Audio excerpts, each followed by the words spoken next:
Hello, welcome to Chez Les Fleur podcast, where we talk about beautiful, exciting, independent women who face the world in their businesses and do some amazing, exciting things there.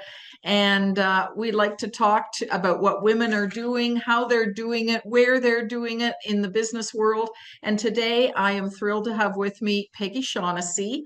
And she has lots of things on the go. So she's going to talk to us about all the things that she does. But first, we're going to start out with where she came from because she didn't always have a business or two or three. So, Peggy, what was your first calling in the business in the work world? Well, I think that I had tried to start another endeavor and it didn't seem to be working. So, as business minded people, we are looking for something else if something doesn't work. So I started business wise, my White Path Consulting to help Indigenous men coming out of prison. And then from there, I opened the Whistle Stop Cafe, which has over 100 poutine and it went from a small cafe serving coffee and to then what it has become today as one of the largest poutineries in Canada. And so and then from there I'm doing what I'm doing right now, and that's working with people on the street. So, before you had a business, what did you do before that? So I first was a cashier at Food City at 13 years of age. And I worked there until I was probably 18 or so, and I went back to school and became a nurse. And I worked in nursing for 20 some years. And my last sort of stint in nursing was in the operating room, which then took me back to university, which brought me to this world that I'm in right now. Yeah, so you seem to have like a consistent path of caring for others. So whether it's nursing or whether it's feeding people or whether it's helping with their transition in where they're at in life, that seems to be your common thread is Yeah, helping people. I lost my parents when I was 9 years old, and I was raised by my grandparents who were in their 80s when they took me at 9, who were first generation from Ireland, and who raised 11 children of their own and then found themselves with 2 young children to raise with very little money. And so, one of the biggest things was sitting around a table over a bowl of potatoes, and which could go very far at a very cheap way to go. And what do I have now is poutine made out of potatoes. But what happens over around a table, you're always taught to have that one extra plate in case somebody came through the door. So, but in a caring way, like they were churchgoers and things like that taught moral values and things. And I think that all goes with what my personality became is helping others. What inspired you to start White Path? And tell us a bit more about what White Path is. So during I ended up going back to university. I was going to go into medicine, and I happened to like psychology for the courses that I was taking. So I thought, did I want to be disturbed at 3 o'clock in the morning that John only peed 15 cc's, or would I rather open a practice and counsel people and be able to sleep all night and nobody phoning me because Johnny hadn't peed? So that kept me in psychology rather than in going into medicine. And I ended up visiting at that time the Native Brotherhood, it was called at that time, in one of the federal prisons. And it was at that time that I realized that these men did not have a voice. They were having difficulties practicing their spirituality, and they needed somebody to speak for them. So that took me back to do my master's degree, which I looked at psychology and the strength of Indigenous spirituality. And so from there, I opened White Path Consulting, mainly to help Indigenous men reintegrate back into society. So that's how it started. And then it expanded into, I developed addiction treatment program, Living Without Violence Rather Than Anger Management, which took me from away from the walls of prisons into First Nation communities. So that must be very satisfying to see all the progress that you're making there. Yeah, it's very heartwarming when I hear of, people writing letters saying that, thanks for helping save my life. And I always say that all as we are as tool providers, and you saved your own life, that you took tools that I gave you to use them how you think you needed them. So yeah, I think that's why I'll probably never be able to retire. I really, to hug that person, and maybe that's all they needed today, and go home with that warmth. It's a good feeling. So, Whistle Stop Cafe is a going concern, and you also, I understand, have a focus on people that aren't as fortunate as you and I are.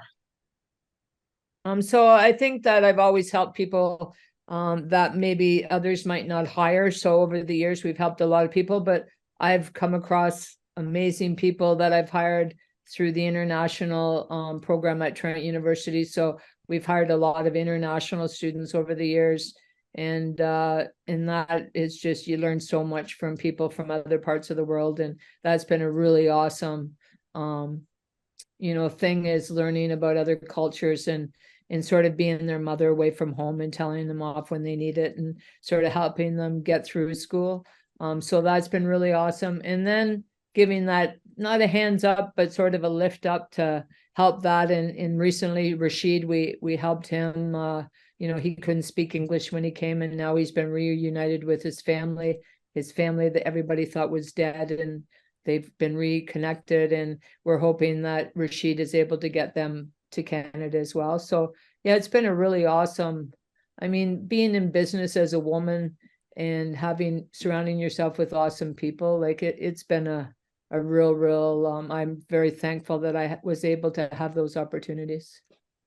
Yeah, it's certainly, it's having your own business certainly helps you control and explore ways that we wouldn't have, I would think, never having worked in the corporate world, so I can't really say, but it certainly gives us a lot of latitude to plan our business around our philosophies, and whether it's environmental or whether it's people suffering from addiction or struggling with addiction, people new to Canada that just they just want a chance. Yeah. It certainly makes a great platform for us to do the things we want to do. Yeah, and I think also, like, being part of the women's business network like you are as well, and you surrounding yourself with other strong women, I think in this walk of life, or any walk of life, we can't do it on our own. And I think that when you surround yourself with other strong women, I find that even restaurant businesses in the city, you help each other out more than you are trying to wish that they'd close. So I think that having other women or like-minded people you're surrounded with, it makes it a lot easier as well. Women, it seems that being in competition with each other doesn't raise you up. And so by helping each other through, or, learning to ask each other for help, I think that's the awesome thing about Peterborough. Yeah, that's certainly true. At least I found it that way as well. You also do some volunteer work with the Rotary Club of Peterborough Kawartha, and if I understand correctly, you're in line to be president soon. So tell us about your Rotary work, and do you have a project that Rotary does that is sort of the closest to your heart?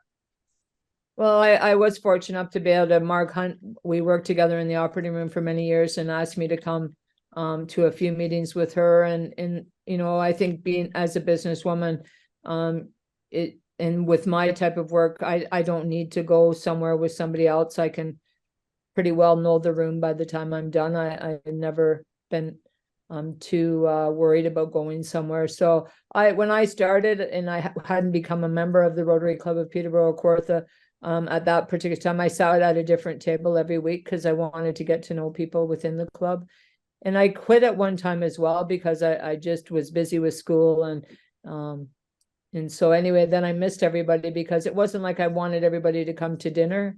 It was just this special connection that I had with the members. So I think when I look back, thinking about what my special project was, and I think as moving forward as president, what I'd like it to be, I think so far, traveling with Dawn Straka to Jamaica, I never was interested in international work, but I knew that if I wanted to do one, it would have to be with Dawn Straka because I love her dearly. And so I went to Jamaica with her, and we looked at a project that we were part of putting computers in a school in Jamaica in the inner city, which is like the poorer section of Jamaica, in Kingston, Jamaica. The time there at that time, it wasn't very safe. There were people in the streets with guns, not like policemen and that, and you had to be in by 6 o'clock. And Dawn, she wasn't afraid. She used to live in Jamaica nursing. And I said, well, if you want to go for a walk, you can, but you have 20 years on me. And if you go down, I still want the 20 years that to catch up with you. So we didn't go for a walk, but it was a great experience, her showing me around the different places. And it was very awesome to see what work we had done and how it had contributed to their lives. It is, yeah, it is satisfying because so little means so much. Well, for sure. And just to, like you alluded to earlier in our talk, that, when you meet somebody from somewhere else and you hear their story and you get a sense of their culture and what their hopes and dreams are, it really is a bonding experience, and you realize how small the world really is, and how much we have. And how grateful we should be. Yes, absolutely. So you also didn't stop your education with your master's degree. Tell us what you're working on now. I sure am working, I tell you. It's been one of the longest projects in my life. I started my PhD, and I never had any idea. I guess if it was easy, everyone would have a doctorate. I have one chapter left to finish my dissertation. It's been a very long and very difficult time, and I'm writing it about Indigenous men and that the lack of space for healing. But I'm looking at Supreme Court decisions and analyzing them through a counter narrative. So looking at the narrative like nobody else is looking at it, and to try to bring out the men from that narrative. So I think in the Me Too movement right now, and there's nothing wrong with it, that an Indigenous man could not write what I'm writing. And so I hope that I can contribute to the literature somehow to have people look differently at the space that's needed so that Indigenous men can heal. And this chapter I'm on right now is very exciting. So it's nice to have a bit of excitement to do it. But then I also do pottery. So dissertation, pottery dissertation. Sometimes the pottery wins, but I think the pottery has helped me keep my head above water. So yeah, it's been a long process. I just turned 65 in September. So I mean, it just shows my grandchildren. I have 8 grandchildren. That doesn't mean education ever has to stop. And in our whole life, we can be learning something new. So it's a challenge, but I think that's part of my personality as well. Well, you've certainly risen to it, and the end is in sight. Yeah. I can hardly wait to hear what you're going to do next. Well, we were really fortunate in our Rotary Club. A newer member has just been elected as the district governor in 3 years from now. So as somebody leaning into the presidency, just recently I sat down with who was going to become president and myself, and who's to follow me on how we can elevate his term in as district governor, and how we can all work together and create something that we will all be very proud of as a team rather than these individual years. So I look forward to working with several men in order to see how we can help the district in beyond our own club to even be more successful. So excellent. Yeah, it's all about teamwork, isn't it? For sure.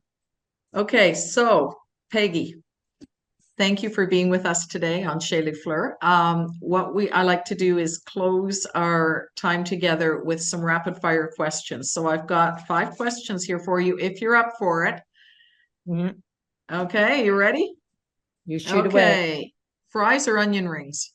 Onion rings, Paddle or motor? paddle, Piano or organ? organ. Wine or beer? I don't like either one, but I'll go with wine. Okay.